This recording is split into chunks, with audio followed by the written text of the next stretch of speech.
Integral as the limit of sum चल रहा था, उसी में न्यूमेरिकल आगे बढ़ा रहे हैं। प्रॉब्लम नोट करना। प्रॉब्लम है determine by integration,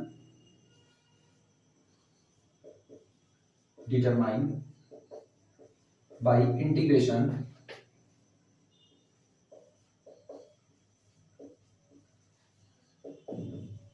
determine by integration the limiting value, the limiting value, integration का इस्तेमाल करते हुए लिमिटिंग वैल्यू निकालिए of the sum, of the sum determined by integration the limiting value of the sum of the following series, of the following series। नीचे जो series दी जा रही है इस सीरीज का आप सम निकालिए लिमिटिंग वैल्यू का इस्तेमाल करते हुए, डिटरमाइंड बाय इंटीग्रेशन। ठीक, आप इंटीग्रेशन का इस्तेमाल कीजिए और लिमिटिंग वैल्यू निकालिए और द फॉलोइंग सीरीज, जो नीचे आपको सीरीज दी जा रही है इनकी लिमिटिंग वैल्यू निकालिए। क्या ये कहें लिमिटिंग वैल्यू ऑफ द सम निकालिए नीचे दी गई सीरीज का। ठीक, और ये कह रहे हैं व्हेन, जब, ये आपको तब निकालना है जब n टेंडिंग टू कितना होगा, infinity. determine the integration, the limiting value, determine by integration the limiting value of the sum of the following series when n tending to the infinity।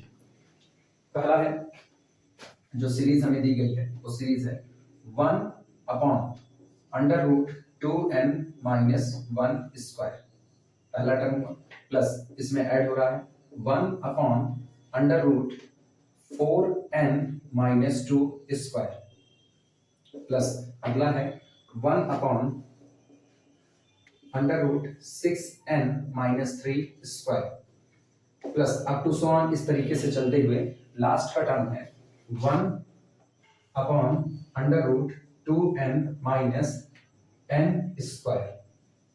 ये आपको एक सीरीज दी गई है, इस सीरीज का इसके सम की लिमिटिंग वैल्यू हमें निकालनी है इंटीग्रेशन का इस्तेमाल करते हुए। पहला काम तो हम वही करेंगे कि दी गई सीरीज का जनरल टर्म निकालेंगे, यानी TR निकालेंगे। वर्किंग रूल वापस दोहरा रहे हैं, इस पूरी दी गई सीरीज का rth टर्म यानी जनरल टर्म TR निकालेंगे। वो जनरल टर्म तभी होगा जब वो अपने अंदर में r को इन्वॉल्व करे। अगर वो अपने अंदर में r-1 को इन्वॉल्व कर रहा है तो हम r को रिप्लेस कर देंगे r+1 से, मतलब हम टर्म निकालेंगे TR+1 टर्म निकालेंगे। और उसके बाद अब इस r+1 टर्म में r+1 -1 that is equal to केवल कौन इन्वॉल्व है, r के इन्वॉल्व होने पर अब इस टर्म को हम कैसा टर्म मानेंगे, जनरल टर्म मानेंगे। और उसके बाद पुराने वर्किंग रूल के आधार पर ये सॉल्व किया जाएगा। चलो शुरुआत करते हैं सबसे पहले इन्हीं को। सॉल्यूशन, जनरल टर्म निकालते हैं हियर, यहाँ पर general term TR is equal to, एक चीज में गौर करना, अगर इस पूरी सीरीज पर निकाल डालें तो 1 1 1 1, ऊपर के हिस्से में तो 1 रहा, जाहिर सी बात है 1 अपॉन अंडर रूट 1 स्क्वायर, पहला टर्म है तो 1 स्क्वायर, दूसरा है 2 स्क्वायर, तीसरा है 3 स्क्वायर, चौथा होगा 4 स्क्वायर, लास्ट है तो n स्क्वायर। इसका मतलब rth टर्म की बात करेंगे तो यहाँ पर अपने पास आएगा r स्क्वायर, साइन रहा माइनस का। अब इनका किस्सा देखते हैं, इनका किस्सा देखा जाए तो लिखा है 2 × 1 × n, मतलब इसको अगर हम फिर से लिखें तो 2 × 1 × n लिखा है। इनको देखा जाए तो लिखा है 2 × 2 × n लिखा हुआ है, 2 दूनी 4 4n।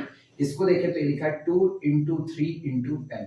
अब नकल बैठाना, पहला टर्म है तो 2 × 1 आया, दूसरा टर्म है तो 2 × 2 आया, तीसरा टर्म है तो 2 × 3 आया, तो rth टर्म होगा तो 2 × r आएगा, तो ये बनेगा 2r और साथ में n हर बार लग रहा है 2rn r स्क्वायर। अगर इसमें गौर करें तो इसमें r इन्वॉल्व है, r-1 नहीं है, इसका मतलब यही इसका जनरल टर्म है। देखना which involves, which इसे हटा दे रहे हैं, which involves r, so it is general term, so it is general term। क्योंकि इसमें r इन्वॉल्व है इसलिए यही हमारे लिए किसका काम करेगा, जनरल टर्म का काम करेगा। नोट करो। अगला काम वर्किंग रूल में जहां जहां पर l होता था उसकी जगह 1/h रखते थे, जनरल टर्म को सिंप्लीफाई करते थे और ऊपर न्यूमरेटर में h का फैक्टर बन जाता था जिसको हम बाद में dx मान लेते थे, और RH जो बनेगा RH की जगह पर हम लोग x रखते थे। वर्किंग रूल जरूर याद रखना। ये तो आपका पहला स्टेप हुआ जनरल टर्म निकालना। दूसरा स्टेप सुनना, दूसरे स्टेप में पुट रख देते हैं n is equal to 1/h, जहां जहां n है उसकी जगह 1/h रखते हैं। तो जनरल टर्म जो आपका था ये आपका बन जाएगा, general term becomes, general terms becomes, ये हमारा जनरल टर्म बन जाता है 1/√2 इंटू r, और इसकी जगह पर 1/h, तो अपॉन h माइनस कितना r स्क्वायर, ये रहा, यानी ये होगा दिस इज इक्वल टू 1 छोड़ो, यहां पर अगर गौर करें तो ये कितना होगा 2r minus r square h, और ये √h ऊपर चला जाएगा, यानी ऊपर तो हो गया √h अपॉन नीचे के हिस्से में √ यहाँ पर 2r minus r square h।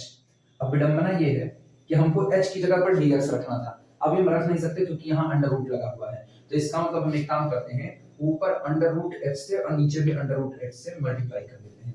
अब ध्यान देना है क्या बनेगा, जनरल टर्म हमारे पास हो जाएगा दिस इज इक्वल टू, यही जनरल टर्म बदल करके हुआ √h, यानी ऊपर केवल h हुआ, होल डिवाइडेड बाय नीचे का हिस्सा √, ये √h है पूरे में ला रहे हैं, तो √h यहाँ मल्टीप्लाई हुआ तो बनेगा 2rh और माइनस r स्क्वायर और h into h square, that is rh का होल स्क्वायर, ये रहा, और ये पूरा √ के अंदर में है। अब तीसरा काम मेरा ये होगा, जहां पर h है इसकी जगह पर dx रखेंगे, और जहां ये rh नजर आ रहा है इसकी जगह पर x रख दिया जाएगा।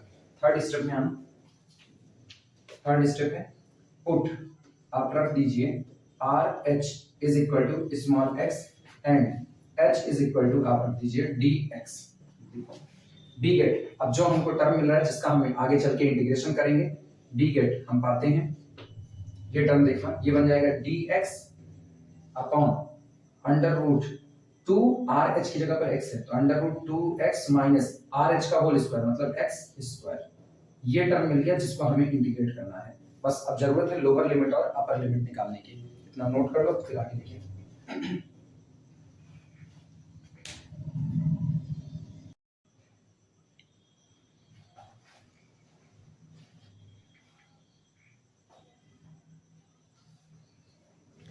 अगला काम हमारा होता था, जो हमको जनरल टर्म मिला हुआ है, ये इस जनरल टर्म को हम पहले फर्स्ट टर्म के बराबर रखते थे, r की वैल्यू निकालते थे, फिर इसी जनरल टर्म को लास्ट वाले टर्म के बराबर रख के फिर r की वैल्यू उसके लिए निकालते थे। चलो शुरुआत करें इसकी, वो हमारा चौथा स्टेप होगा, लिखना चौथा step, put general term, put general term is equal to first term,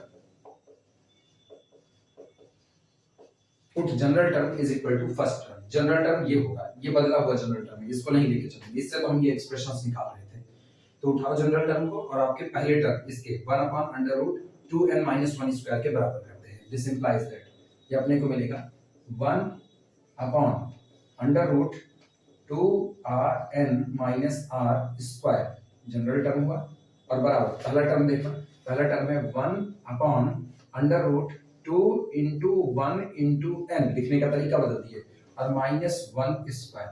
जरा दोनों का कंपैरिजन अगर हम करें तो दोनों के कंपैरिजन है, 2 है तो 2 है, n है तो n है, r की जगह कौन है 1, और r स्क्वायर मतलब 1 स्क्वायर, इसका मतलब यहां से हमको मिलता है this implies that r is equal to कितना हो गया 1, यानी फर्स्ट टर्म के लिए हमें r इज इक्वल टू 1 मिल चुका है।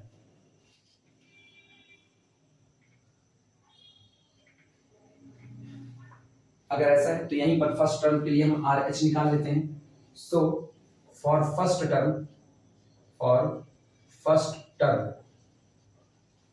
RH इज इक्वल टू, पहले टर्म के लिए r इज इक्वल टू 1 है तो r इज इक्वल टू 1 रखो, RH is equal to h हो जाएगा, ये अपने पास हम रख लेते हैं, बाद में इसी से हम लिमिट निकालेंगे, इसी पर limit s tending to 0 apply कर देंगे। अब जनरल टर्म को उठाओ, लास्ट वाले टर्म के बराबर रखना, लिखना put general term root general term is equal to last term.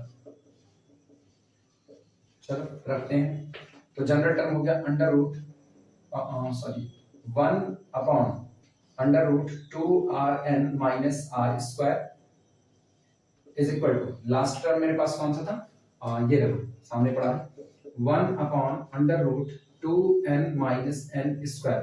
और कंपैरिजन कराने पर पता चलता है कि आज की तारीख में r इज इक्वल टू कितना होगा, n।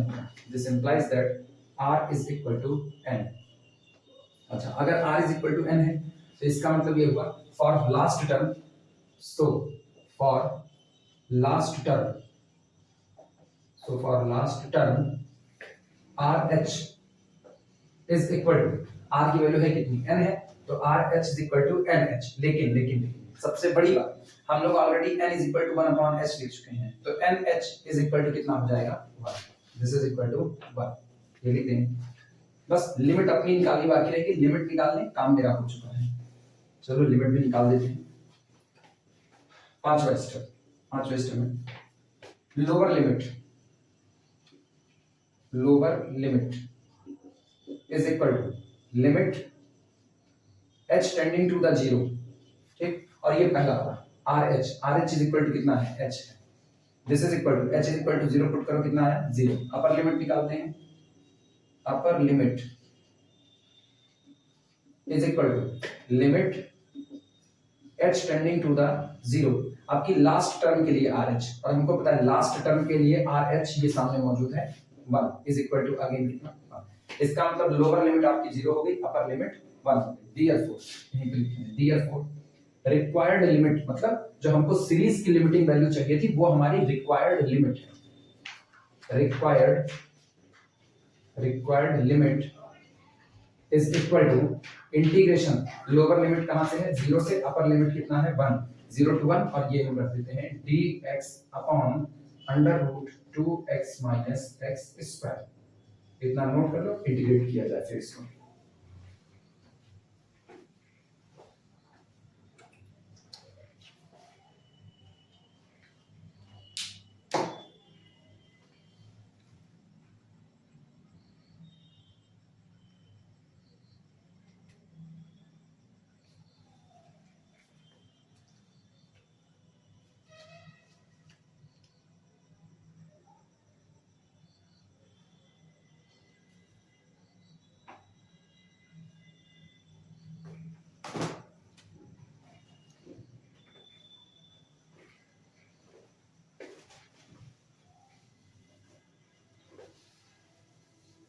इंटीग्रेट करने की शुरुआत करते हैं।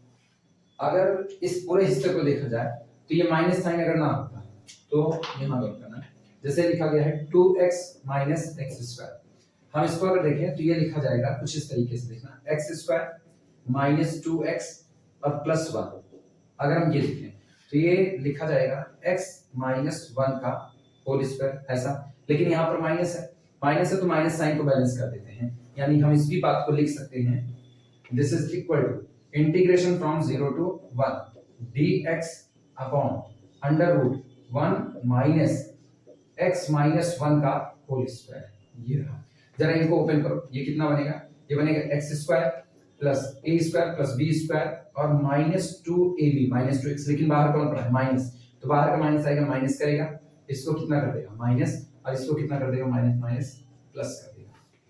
और आगे हमने 1 लगाया हुआ है तो ये प्लस 1 से माइनस 1 कैंसिल आउट हो, बचा अपने पास 2x minus x square, 2x minus x square. यानी हम इसी बात को समेट करके ऐसा लिख सकते हैं, integration 0 to 1 dx upon under root x minus 1 का होल स्क्वायर। और मेरे ख्याल से ये फेमस इंटीग्रेशन सबको याद होगा, integration dx upon under root 1 minus x square, sine inverse x होता था, तो इसका आ जाएगा मेरे पास इसका integration, this is equal to sine inverse x की जगह पर कौन है x माइनस 1। और लिमिट अगर देखी जाए तो लोअर लिमिट 0 से लेकर के अपर लिमिट 1 तक, साइन इनवर्स x माइनस 1। चलो लिमिट अप्लाई कर देते हैं, this is equal to sine inverse, पहले अपर लिमिट रखते हैं x की जगह साइन इनवर्स 1 माइनस 1, ये रहा, और फिर माइनस लोअर लिमिट अप्लाई करते हैं, sine inverse minus, sorry lower limit 0 है तो 0 minus 1, 0 minus 1, sine inverse 0, this is equal to sine inverse 0, ये हो गया, और माइनस ये हो गया अपने पास साइन इनवर्स -1। हमें पता है साइन इनवर्स 0 की वैल्यू हमेशा कितनी होती है, 0 होती है, और साइन इनवर्स -1 की वैल्यू -π/2 होती है। तो ये बन गया this is equal to 0 minus π/2, minus minus plus, that is equal to π/2 answer. ये लिखा है, नोट कर लो इसे।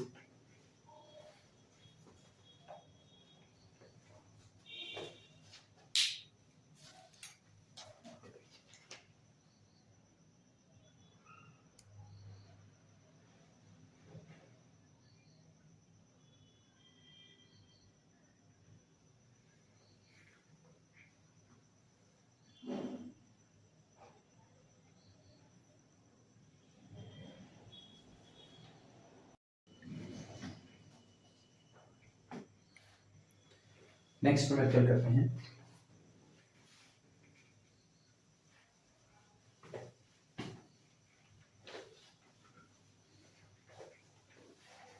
ये लिखा हुआ है, अगला मेथड नोट करो, बी, इसमें लिखना find by integration, find by integration,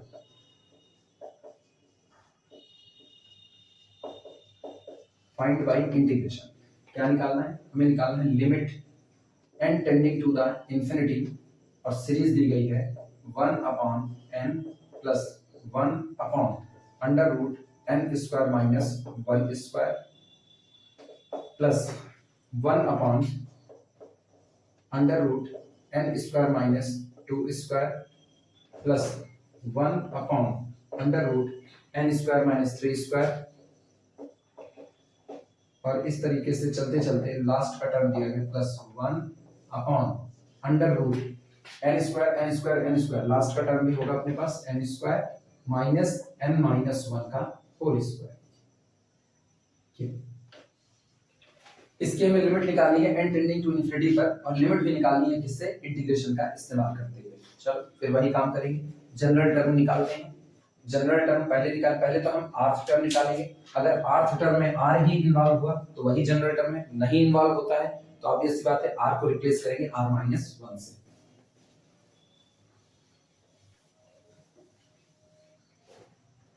लिखना सॉल्यूशन, हियर इस दी गई सीरीज में अगर हम rth टर्म निकालें tr इज इक्वल टू, एक चीज गौर करो, n² ये सब में लगा। हाँ, किसी को अगर इससे कंफ्यूजन है तो इस टर्म को अगर हम वापस लिखें तो देखो ये टर्म लिखा गया है 1/√n² माइनस 0², ये लिखा गया है। सोचो 0² का कोई वजूद होता नहीं तो ये तो खत्म हो गया, बचा √n², का मतलब बाहर कितना n, तो ये लिखा गया है √n² माइनस 0। पहला टर्म है तो यहाँ 0 है, दूसरा टर्म है तो यहाँ 1 है, तीसरा टर्म है तो यहाँ 2 है, चौथा टर्म है तो यहाँ 3 है, एक कम चला, तो rth टर्म होगा तो यहाँ r-1, और बाकी बातें क्लियर है। tr is equal to 1/√n² minus r-1 का होल स्क्वायर, लेकिन इसने अपने अंदर में r-1 को जगह दे दी, मतलब ये हमारा जनरल टर्म तो नहीं हो सकता, और अगर ये जनरल टर्म नहीं है तो हमको पुट करना पड़ेगा r की जगह पर r+1 लिखना, which involves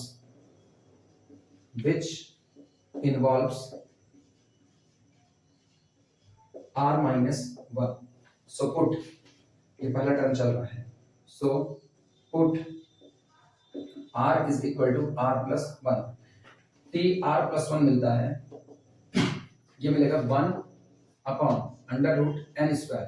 अब गौर करना, r की जगह पर रख रहे हैं r+1 -1, ये कैंसिल आउट, केवल बचा r, n² माइनस r², ये रहा, which is जनरल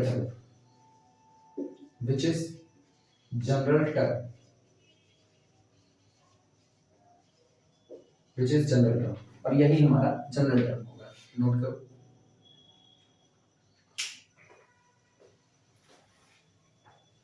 एक बार जनरल टर्म निकल जाता है तो इस पूरे जनरल टर्म में n की जगह पर 1/h पुट कर दिया जाएगा।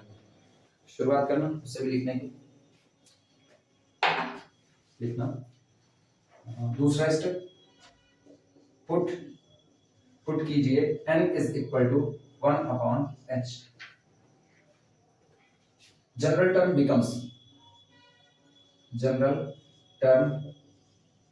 बिकम्स, यही हमारा जनरल टर्म बन जाएगा, ध्यान देना, 1/√, जहां n है उसकी जगह 1/h आया है, तो ये बन गया 1/h² और माइनस कितना रहा r²। सिंप्लीफाई करते हैं and this is equal to, एक चीज गौर करना, 1 और h² को इधर भेजो, तो ये कुछ ऐसा है 1/√1 माइनस h²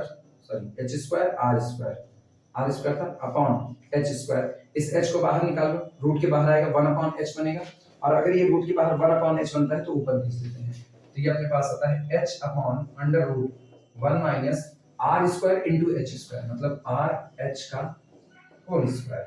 ये अगला काम ये होता है, जहां h दिख रहा है उसकी जगह पर dx रखना, और जहां rh दिख रहा है उसकी जगह पर x रखना। लिखना, take h is equal to dx and rh is equal to x। ठीक, beget dx upon √1 minus x²। बस लिमिट और पता करनी है, मेरा काम हो चुका है। लिमिट के लिए फिर वही किस्सा, जो हमारा जनरल टर्म है उसको उठा करके फर्स्ट टर्म के बराबर करेंगे, तब लोअर लिमिट देगा वो, और फिर जनरल टर्म को उठा करके लास्ट टर्म के बराबर देंगे, कैलकुलेशन आगे बढ़ाने पर वो अपर लिमिट देगा। लिखना, तीसरा point, put general term is equal to first term.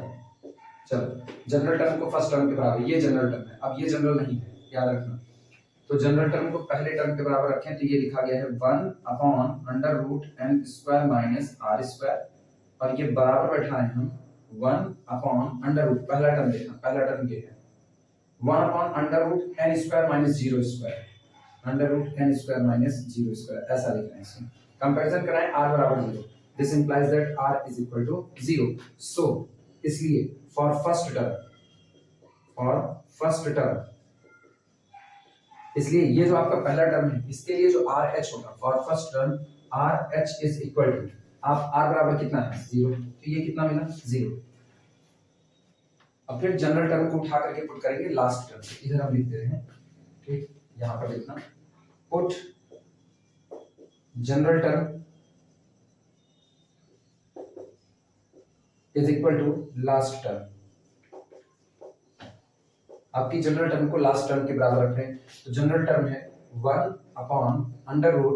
1/√n² minus r², ये रहा, is equal to last term देखना, ये मौजूद है अपने पास 1/√n² माइनस n-1 का होल स्क्वायर, कंपैरिजन करो, r is equal to n-1, this implies that r is equal to n-1। So इसलिए फॉर लास्ट टर्म, इसलिए जो आपका आखिरी टर्म है उसके लिए for last term RH is equal to, अब r की वैल्यू n-1 पुट करो, n-1 into h, that is equal to nh minus h। लेकिन फिर वही बात, अगर हम nh को देखें तो हमने यहाँ पर लिखा ये n is equal to 1/h, तो nh इज इक्वल टू 1, यानी ये अपने पास बन जाता है this is equal to 1 minus h। अब यहीं से हमको लिमिट मिल जाएगी।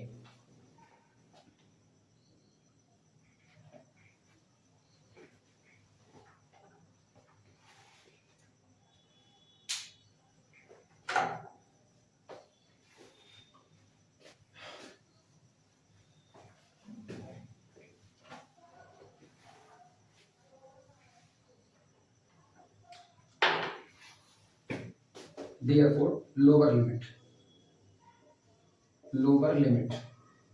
is equal to, ये मिलेगी limit h tending to the 0, और फर्स्ट टर्म के लिए जो RH आया था, ये रहा, फर्स्ट टर्म के लिए आया RH 0 है, तो इसका मतलब लोअर लिमिट कितनी हो गई 0। अपर लिमिट देख लेते हैं, upper limit is equal to limit h tending to the 0, और लास्ट टर्म के लिए आया हुआ RH वो मौजूद है 1 minus h, that is equal to 1, h is equal to 0 put करने पर कितना आया 1।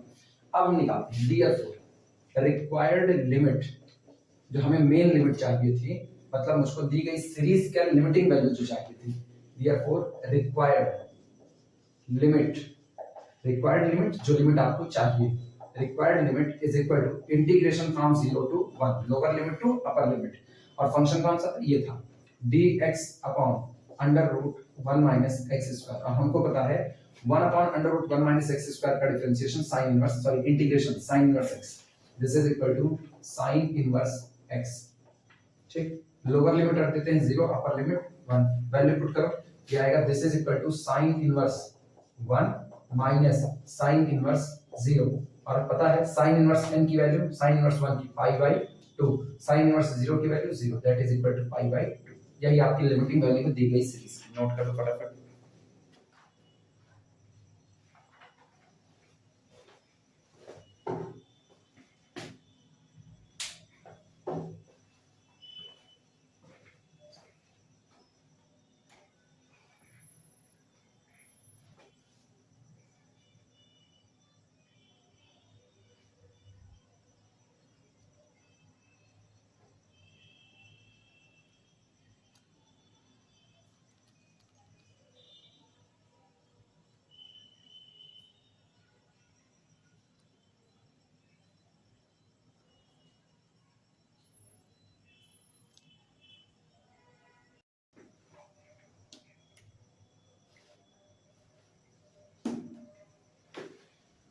अगला न्यूमेरिकल करते हैं,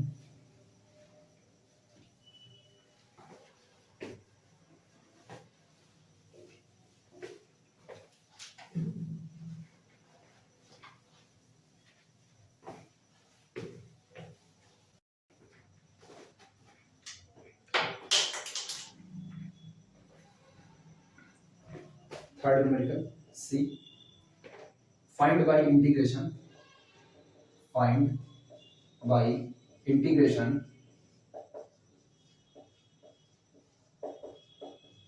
find by integration limit n tending to the infinity, series दी गई है 1 square upon 1 cube plus n cube plus 2 square upon 2 cube plus n cube plus next दिया गया है 3 square upon 3 cube plus n cube, और इस तरीके से चलते हुए so on plus n square upon n cube plus n cube.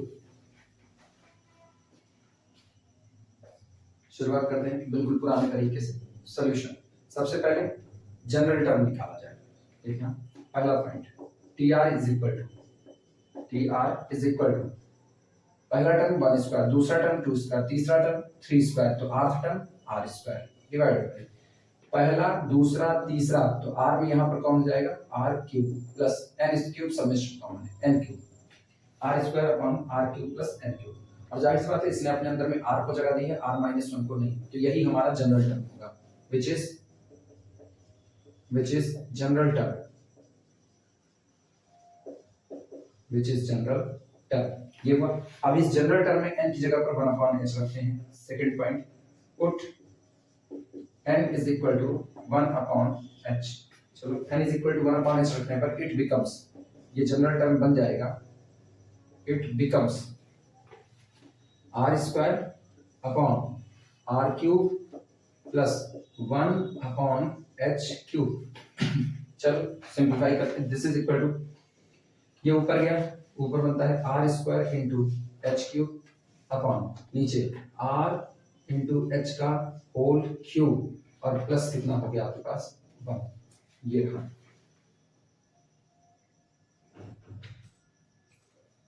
अगला काम हम ये करते हैं, इस h को पहले h स्क्वायर कर देते हैं, यानी दिस इज इक्वल टू, ये लिखा गया है r स्क्वायर h स्क्वायर, एक साथ ले लो और बाहर कर दो h, होल डिवाइडेड बाय, ये लिखा गया है r h का होल क्यूब प्लस 1। अगला काम, या तो स्क्वायर से भी लिख सकते हैं, this is equal to r h का whole square into h upon r h का whole cube plus 1।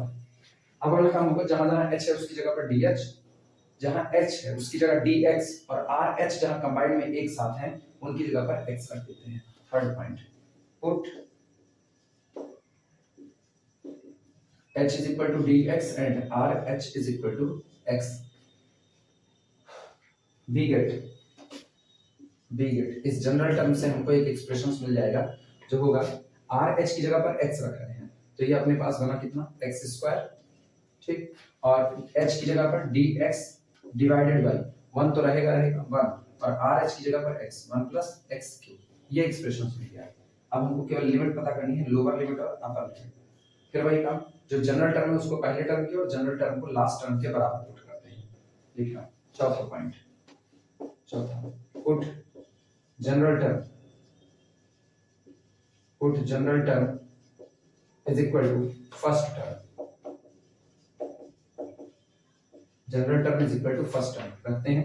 General term है r square upon r cube और प्लस कितना n cube is equal to पहले टर्म के बराबर। पहला टर्म है one square upon one cube और प्लस कितना हो गया एन क्यूब। कंपेयर कराते हैं, आर की जगह पर कौन दे रहा है वन, आर की जगह one and this implies that r is equal to कितना हुआ वन। सो इसलिए पहले टर्म के लिए आर एच की वैल्यू केवल और केवल एच होगी। सो फॉर फर्स्ट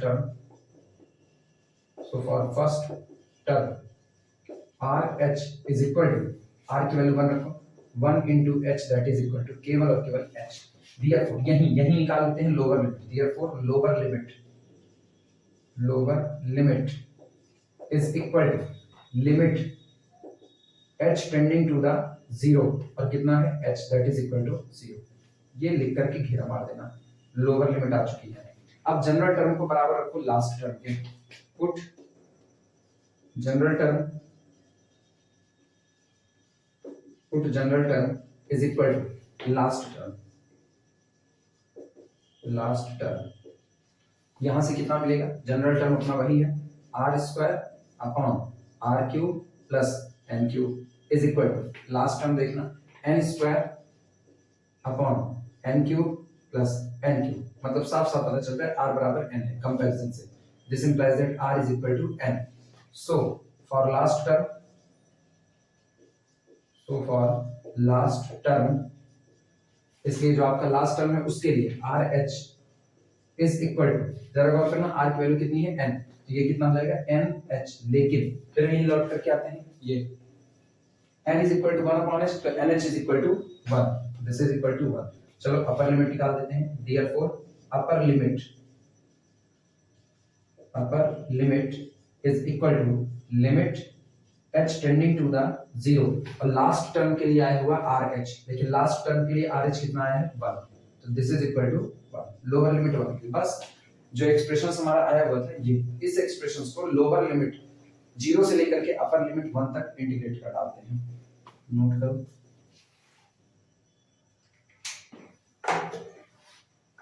ऊपर का हिस्सा हटा रहे हैं केवल।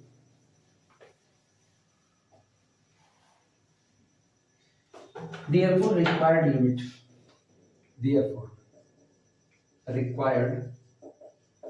limit जो लिमिट हमें चाहिए, मतलब जिस सीरीज की लिमिट हमको निकालनी थी, required limit is equal to integration from zero to one और ये रहा सामने x square d x upon one plus x cube. बस इसको इंटीग्रेट करना रह गया है। इंटीग्रेट करने के लिए जिनको आए वो सीधे कर सकते हैं, जिनको ना आए वो मेरी तरह बहुरवा मेथड अप्लाई करें। लिखना एक यहां हम लेते हैं जो x क्यूब है इसकी जगह या 1 प्लस एक्स क्यूब की जगह पर t मान लो। Take 1 plus x cube is equal to t। This implies it, differentiate करो दोनों साइड, क्या बनेगा, ये बनेगा 3x square dx is equal to कितना dt। 3x square dx is equal to dt। ठीक, अच्छा अब जब आपने इस वेरिएबल को चेंज कर दिया तो लिमिट भी चेंज होगी। और लिमिट देखते हैं एट, सबसे पहले लोअर लिमिट की बात करें। जब x बराबर 0 है at x is equal to 0 put करो 0, t बराबर कितना मिलेगा, ये 0 हुआ तो t बराबर 1 हुआ, तो आपकी लोअर लिमिट कितनी होगी 1 होगी। अच्छा अपर की बात करते हैं, इसको घेरा मार देते हैं। At x is equal to upper limit कितनी है 1, at x is equal to 1 रखो 1 प्लस 1 2 यानी t इज इक्वल टू कितना 2 मिलेगा। इसको भी घेरा मारो और अब अपने पूरे फंक्शन को चेंज कर दो। Therefore required limit is equal to, ध्यान देना अपने को ना 3x² dx चाहिए, जबकि है कितना x² dx। तो हम इसको कह देते हैं 1/3, मतलब 3 से भाग किया और 3 से गुणा किया, 3x² dx divided by 1 + x³। अभी लिमिट कितनी है 0 to 1, क्योंकि x का फैक्टर चल रहा है। अब चेंज करो सब, दिस इज इक्वल टू 1/3 तो बाहर रहा, इंटीग्रेशन और t की लिमिट 1 से लेकर के 2 तक, इंटीग्रेशन फ्रॉम 1 to 2, और ये 3x² dx देखना कहां गया, 3x² dx की जगह केवल और केवल कितना है dt अपॉन 1 + x³, 1 + x³ को कितना मानेंगे t, और हमको पता है 1/t dt, ये जो इंटीग्रेशन था log t होता है, this is equal to 1/3 log t, और log t पर लिमिट अप्लाई होगी 1 से लेकर के 2 तक, this is equal to 1/3 log 2 bracket के अंदर में माइनस log 1, लेकिन log 1 की वैल्यू 0, तो अपने पास केवल और केवल आंसर बचता है, this is equal to 1/3 log 2, ये हमारा आंसर है, नोट कर लो।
अगला लगाते हैं, ये समझ आ रहे हैं, और अब जो देंगे इसमें हम एक ही दो लगाएंगे, बाकी तुम लोगों को होमवर्क के टाइप पे करना पड़ेगा।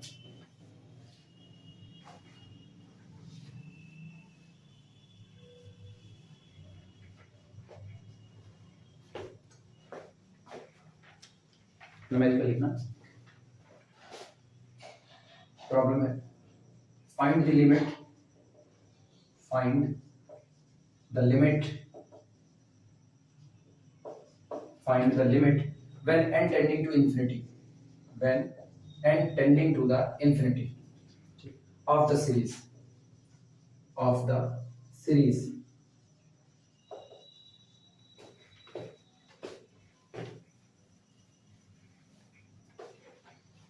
दिया गया है, पहला 1 + 2 की पावर 10 + 3 की पावर 10 प्लस सो ऑन चलते हुए plus n to the power 10 और whole divided by n to the power 11, पहली सीरीज दी गई है। अगला देखना, b आपको दिया गया है, b is equal to n² upon n² plus 1² to the whole power 3/2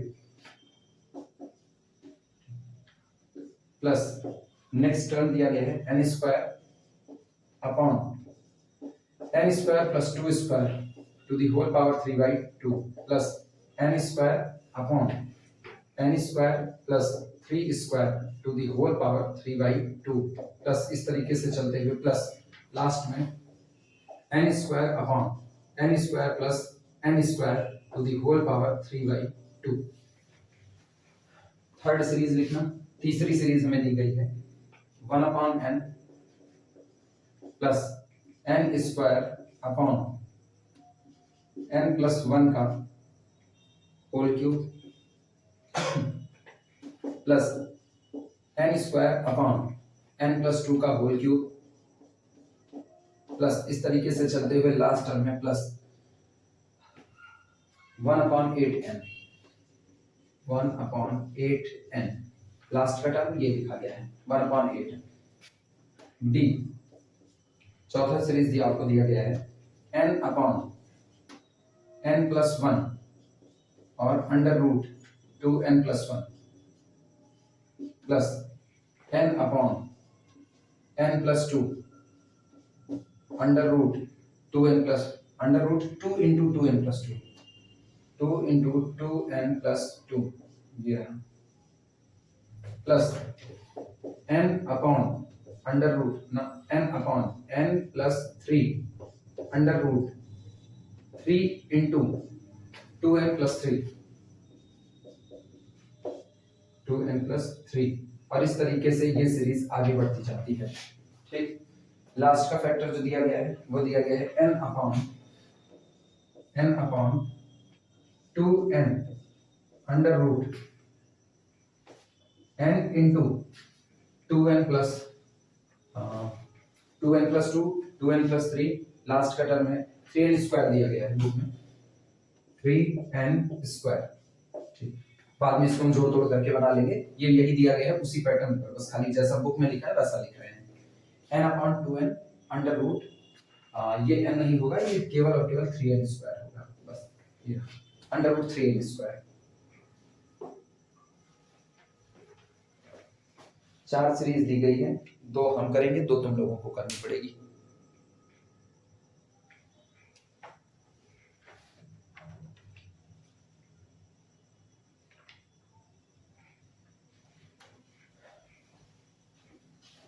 पहली सीरीज से शुरू करेंगे। पहली सीरीज देखने में सीरीज नहीं लगती है, जैसे लग रहा है कोई टर्म लिख दिया गया है बस, जबकि ये केवल और केवल एक धोखा है। अगर आप इसको सीरीज में बनाना चाहें तो एक सीरीज आपकी बन चुकी है। जैसे सॉल्यूशन अगर इसका करें तो ध्यान देना, पहला rewrite the given series, rewrite पुनः लिखते हैं, रीराइट द गिवन सीरीज। हम जो सीरीज हमें दी गई है उस सीरीज को फिर से लिखते हैं, और फिर से लिख रहे हैं तो ध्यान देना कैसे लिख रहे हैं। ये होगा 1 upon n to the power 11 plus 2 की 10 अपॉन 2 की power 10 upon n to the power 11 plus 3 to the power 10 upon n to the power 11, इस तरीके से चलते हुए plus n to the power 10 upon n to the power 11। अब ये series बन चुकी है, और मुझको पता है पहला टर्म तो 1 टू द पावर 10, दूसरा टर्म 2 की 10, तीसरे में 3 की 10, तो r में r की 10 होगा। यानी दिस इंप्लाइज दैट पहला स्टेप चल रहे हैं, general term tr is equal to 1 2 3, इसका मतलब यहां पर कितना होगा r to the power 10 divided सब में n टू द पावर 11 है, तो ठीक है n टू द पावर 11। अगला काम होता है जहां n है उसकी जगह 1/h रखना है। Second, put n is equal to 1/h। अच्छा, इसको बता दें यही हमारा जनरल टर्म है, जनरल टर्म रखते हैं। जनरल टर्म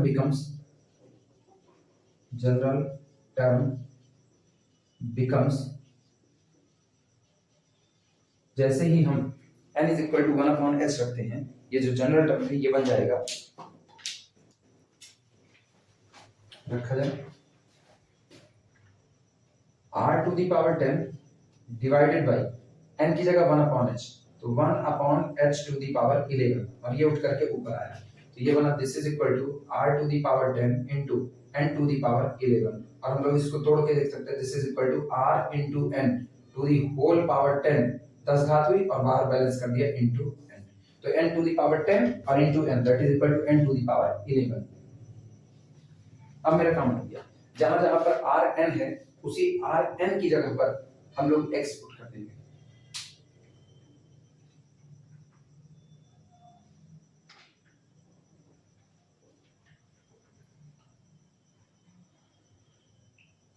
ये चीज ये गलती हुई है ना, rn कहां से आया, इसको h के फैक्टर में से न्यूमरेटर में h का फैक्टर तैयार करना है। हां सॉरी, ये n नहीं ये h होगा, h टू द पावर 11, तो ये होगा rh टू द पावर 10। अब rh की जगह पर x रखा जाएगा। आप सही है, तो ये बाहर वाला जो n लिखे हैं ये भी h होगा इनटू h। आप सही है,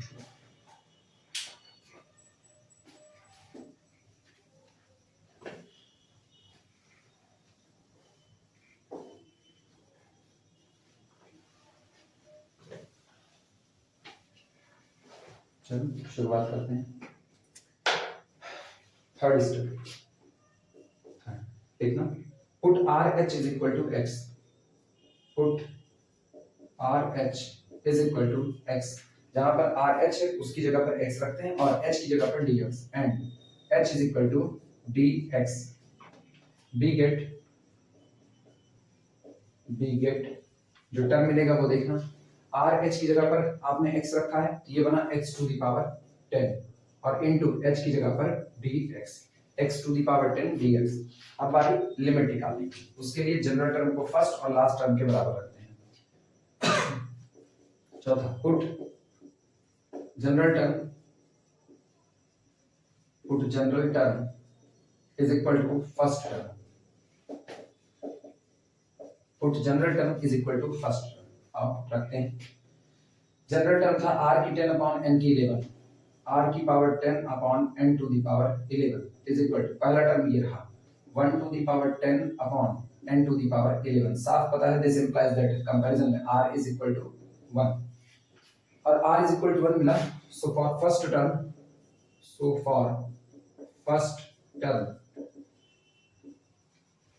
RH is equal to, r की वैल्यू 1 मिली है, RH is equal to h। This implies that, इसका मतलब यही लोअर लिमिट निकाल लेते हैं। Lower limit is equal to limit h tending to the 0 और ये RH जो आपका h आया that is equal to 0। Lower limit हमारे पास 0 आ गई। अब फिर निकालते हैं, put general term is equal to last term. Put general term is equal to last term। General term is equal to last term कितना मिलेगा, r to the power 10 upon n to the power 11 is equal to last term है n to the power 10 upon n to the power 11। Comparison करें r की 10 n की 10 n की 11 n की, यानी this implies that r is equal to n। So for last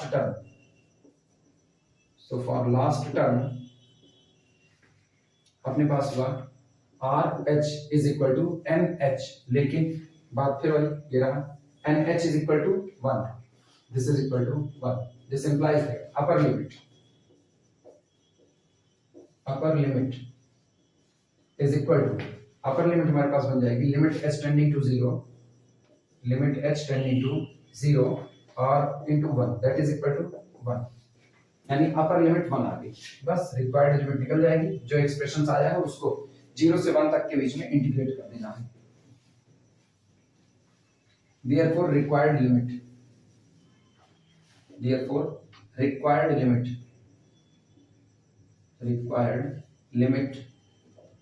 is equal to integration from 0 से लेकर के 1 और एक्सप्रेशन कितना आया था, ये x to the power 10 into dx।